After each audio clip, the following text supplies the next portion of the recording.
ఈ యొక్క దుష్ట క్రియలు జరుగుతూ ఉన్నాయి. కాబట్టి దేవునికి తెలుసు ఎవరికి క్రియలు చొప్పున వారికి ఆయన దాని ఫలమును ఇచ్చే దేవుడు అయి ఉన్నారు.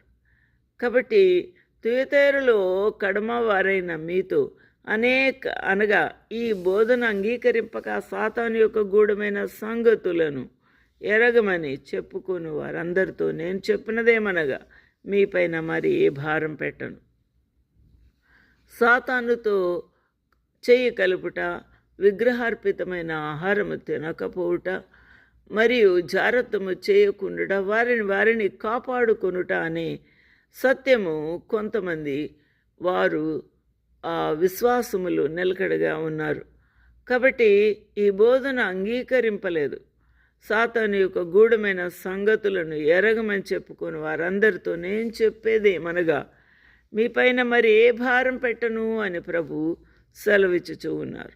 అందువలన మీకు కలిగిన ఆ యొక్క విశ్వాసము, ఆ యొక్క పరిచర్య, ఆ సహనము, ఆ ప్రేమను మీరు గట్టిగా పట్టుకునండి. నేను వచ్చే వరకు మీకు కలిగి ఉన్న దానిని గట్టిగా పట్టుకునడి అని ప్రభు వారికి మరి ధైర్యము చేకూరుస్తున్నారు. విశ్వాసులకు పరిశుద్ధంగా జీవించుటకు ప్రయత్నము చేస్తున్న వారి కొరకు ప్రేమ, సహనము, ఆ యొక్క మంచి క్రియలను చేస్తూ పరిచర్య చేస్తూ కొనసాగుతున్న వారికి వారి క్రియలను గట్టిగా పట్టుకోమని ప్రభు సెలవిచ్చుచూ ఉన్నారు.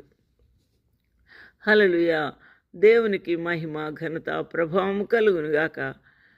ఇట్టి దేవుని యొక్క బిడ్డలకు ప్రభు సెలవిచ్చినదేమనగా నేను మీ మీద ఏ భారము పెట్టను, కాబట్టి మీకు కలిగిన దాన్ని గట్టిగా పట్టుకునడి.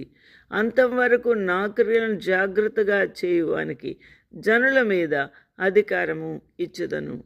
అది ఆ ప్రభువు చేతిలో అధికారం ఉన్నది. ఆ అధికారముతో నేను మిమ్మలను అధికారులనుగా ఆయా దేశముల మీద మీకు అధికారం ఇచ్చుతాను అని ప్రభు సెలవిచ్చున్నాడు.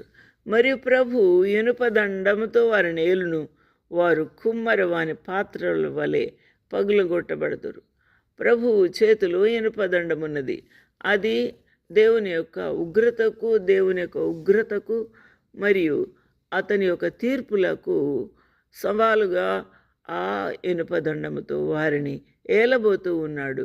వారు కుండ మీద ఇనుప రాడ్డుతో కొట్టినప్పుడు ఎలా ముక్కలుగా పగిలిపోతుందో ఆ విధంగా వారిని ముక్కలుగా చేయబోతూ ఉన్నాడు.